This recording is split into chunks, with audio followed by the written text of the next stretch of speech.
आज सीजीएल की परीक्षा 8 साल के बाद होती है, 2 घंटे में पेपर लीक हो जाता है। पेपर लीक हुआ वो अलग विषय है कि चलिए परीक्षा फिर से होगा, लेकिन यहां सवाल है कि पेपर लीक 27 लाख रुपए में हुआ था। अभी तक बरकट्ठा का जिन लोगों ने नेतृत्व किया है, बरकट्ठा की जनता ने जिन लोगों को नेतृत्व का मौका दिया है, आज उन लोगों से हम लोग हिसाब लेने आए हैं। चाहे चाचा रहे चाहे भतीजा रहे, उनसे पाई पाई का हिसाब लेने आए हैं। क्या आपका खून नहीं खोलता है?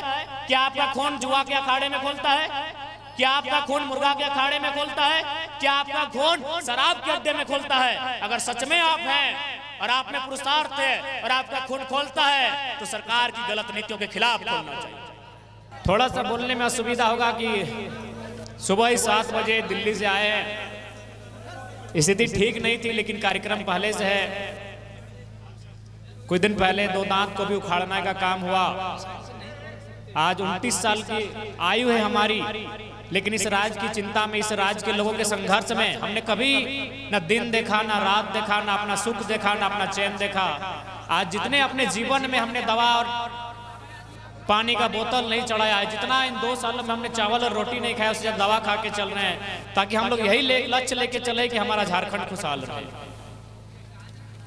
और साथ ही साथ आज बरकट्ठा की पावन धरती में हमारा आना इसलिए हुआ कि आज अभी तक बरकट्ठा का जिन लोगों ने नेतृत्व किया है, बरकट्ठा की जनता ने जिन लोगों को नेतृत्व का मौका दिया है, आज उन लोगों से हम लोग हिसाब लेने आए हैं। चाहे चाचा रहे चाहे भतीजा रहे, उनसे पाई पाई का हिसाब लेने आए हैं। आज उनसे ये सवाल पूछने आए हैं। बरकट्ठा के वर्तमान विधायक माननीय श्री अमित यादव जी, आज उन लोग से इस बात का हम लोग सवाल पूछने आए हैं कि आज बगल में पावर प्लांट है, केटीपीएस का प्लांट है। इस प्लांट को बनाने में हजारों लोगों ने अपनी जमीन को दान देने का काम किया। 2-3 दर्जन गांव विस्थापित हो गए, लेकिन आज एक विस्थापन नीति कहां है? आज उनके पास नियोजन कहां है? इस मांग को लेकर, इस चर्चों को लेकर मैं आज उनके बीच आया हूं, और हम उम्मीद करते हैं इन सवालों का उन्हें जवाब देना होगा, और नहीं तो फिर सदन में उनके लिए 2024 में कोई जगह नहीं बचेगा। झारखंड राज्य लगभग 88 साल लगे इस राज्य को बनने में। 1912 में पहली बार जब बंगाल प्रेसिडेंसी से बिहार को अलग किया गया, तभी से हम लोगों ने मांग किया था कि हमें भी अलग झारखंड राज्य चाहिए। 1928 में जब साइमन कमीशन भारत आया, तो हमने पहली बार लिख के ये मांग किया कि झारखंड राज्य को अलग किया जाए। धीरे धीरे संघर्ष चलता गया, संघर्ष लंबा चला, अनेक महापुरुषों ने बलिदान दिया, अपने रक्त की आहुति दी, तब जाके धरती आबा बिरसा मुंडा की जयंती 15 नवंबर 2000 को झारखंड राज्य अलग हुआ। आज 24 साल हुए इस झारखंड राज्य के, लेकिन आज भी एक सवाल है। आज भी गांव की गलियों में, खेतों की पगडंडियों में, चौक चौराहों में, चाय की दुकान में, पान की गुमटियों में एक सवाल है कि राज्य किनके लिए बना? आज भी एक सवाल है, राज्य किनके लिए बना?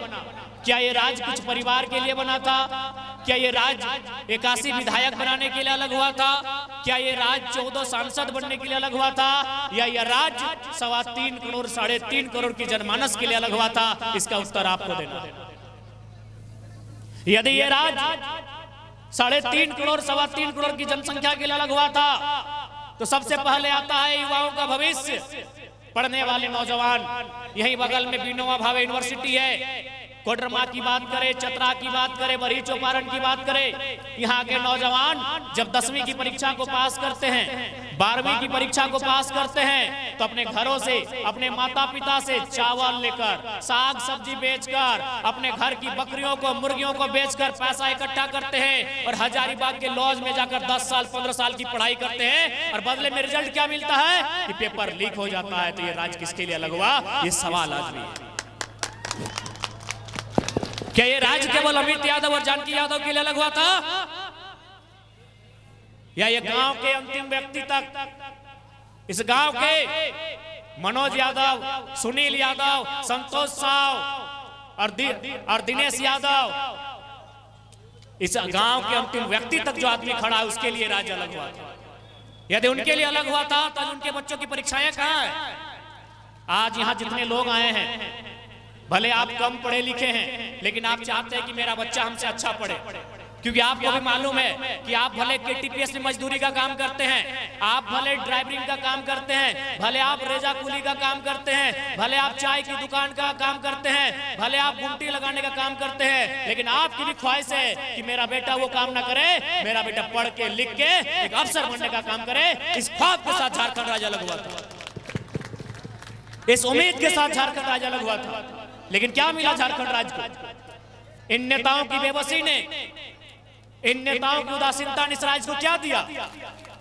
आज सीजीएल की परीक्षा 8 साल के बाद होती है, 2 घंटे में पेपर लीक हो जाता है। पेपर लीक हुआ वो अलग विषय है कि चलिए परीक्षा फिर से होगा, लेकिन यहां सवाल है कि पेपर लीक 27 लाख रुपए में हुआ था। आप कितने लोग यहाँ हैं, चाहे वो किसी घराने से रहे, सिंह घराने से रहे, यादव घराने से रहे, साहू घराने से रहे, या मंडल घराने से, या मेहता घराने से रहे, या आदिवासी हरिजन घराने से रहे, चाहे अंसारी घराने से हैं, आप किसी घराने से बताइए कितने लोग यहाँ हैं जो अपने बच्चों का पेपर 27 लाख में खरीद के देंगे?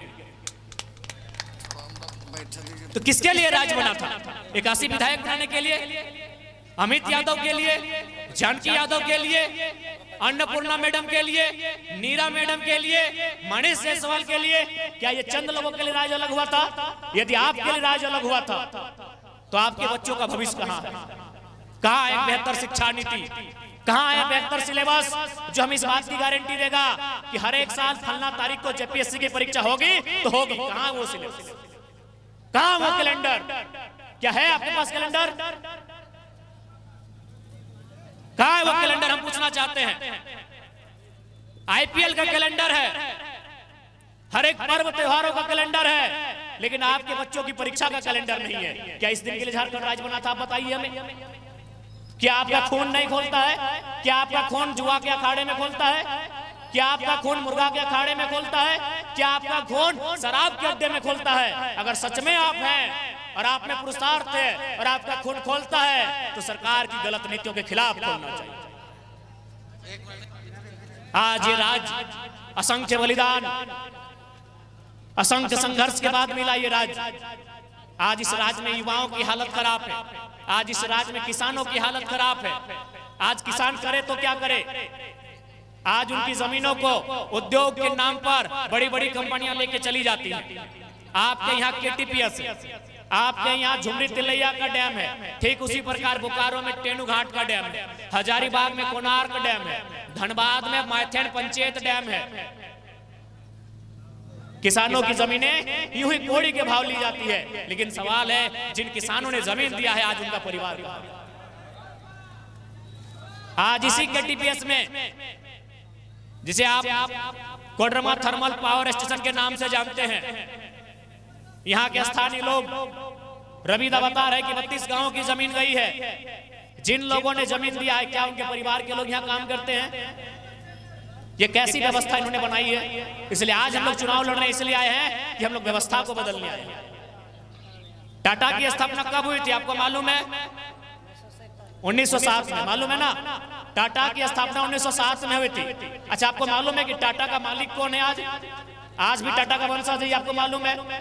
रिलायंस की स्थापना किसने की थी? धीरूभाई अंबानी ने। आज मालिक कौन है? उनका बेटा है, बरोबर?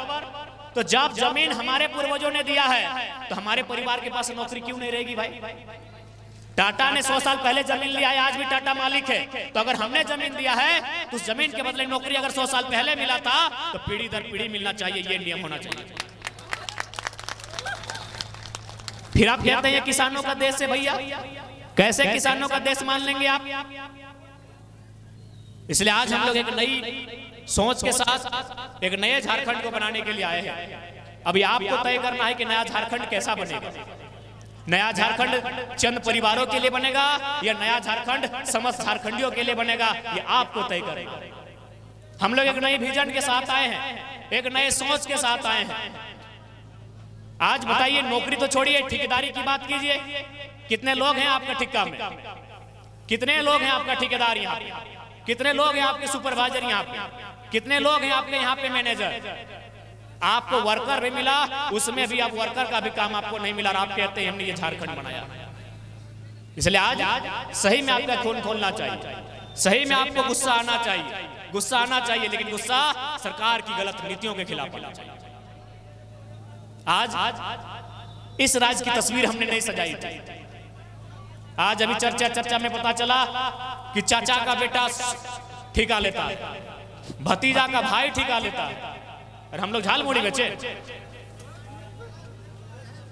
नहीं, कोडरमा के स्टेशन में आप लोग झालमुड़ी बेचेंगे, गरम चाय बेचेंगे। इसलिए हमने एक नया हमारी पार्टी एक ऐतिहासिक बदलाव ये भी करने जा रही है कि अगर हमारी राजनीतिक पार्टी से कोई चुनाव लड़ते हैं तो हम लोग बकायदा जब वो प्रत्याशी बनेंगे उनका दस्तखत होगा कि अगर वो विधायक सांसद बनते हैं तो उनकी आने वाली पीढ़ी को टिकट नहीं दिया जाएगा। ऐसे राज्य नहीं बदलता, ऐसे देश नहीं बदलता, एक सोच से देश बदलता है। आपको हमने विधायक बनाया, आपका पेमेंट 3 लाख, बदले में आप किसको लगा रहे हैं? अपना भतीजा को लगा रहे, अपना भाई को लगा रहे। अरे आपका तो ऑलरेडी 3 लाख पेमेंट है।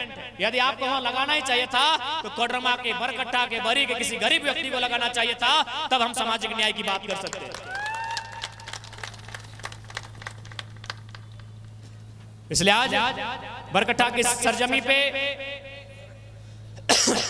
धनबाद का ये नन्हा सा लड़का आपको संदेश लेकर आया है कि 2024 का चुनाव का हम लोग संगनाद कर रहे हैं, और चुनाव में हम लोग इसलिए आना चाहते हैं ताकि झारखंड के साथ जो लूट खसोट मचा है उसको हम लोग ब्रेक लगा सकें।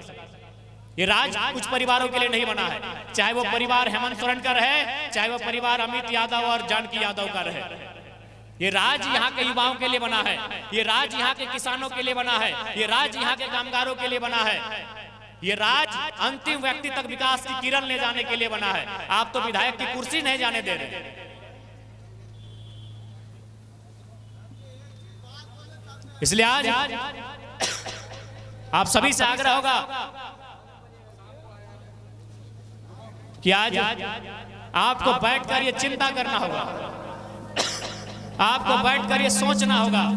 और इतना ही कहेंगे, क्योंकि समय बोलने में असुविधा है और मेरा गला और लंग्स दोनों जगह अंदर से घाव का शिकायत आया है, तो हम ज्यादा नहीं समय लेंगे। कम शब्दों में अपना संदेश यही देंगे कि देखिए, इस बेटे को, हमारी राजनीति को कोयला नगरी ने और पहाड़ों की नगरी ने स्वीकार कर लिया है। अब रग नगरी कब स्वीकार करेगी, हमें उसका इंतजार है। कोयला नगरी यानी धनबाद, पहाड़ों की नगरी यानी गिरिडीह 3.5 लाख वोट हमें झोली भर के दिया है, जो कि भारत देश में इतिहास है कि फर्स्ट चुनाव लड़के कोई कैंडिडेट कभी इतना वोट नहीं लाया। झारखंड का इतिहास है कि पहला चुनाव लड़के इंडिपेंडेंट कोई कैंडिडेट 3.5 लाख वोट लेके नहीं आया है। तो कोयला की नगरी ने आशीर्वाद दिया है, पहाड़ों की नगरी ने आशीर्वाद दिया है। जाते जाते हजारीबाग, जिसे जंगल यानी बगीचा कहते हैं, बगीचा की नगरी ने आशीर्वाद दिया है। हम आशा करते हैं कि कोडरमा यानी अभ्रक की नगरी भी हमें वही आशीर्वाद देगी 2024 के विधानसभा के चुनाव में।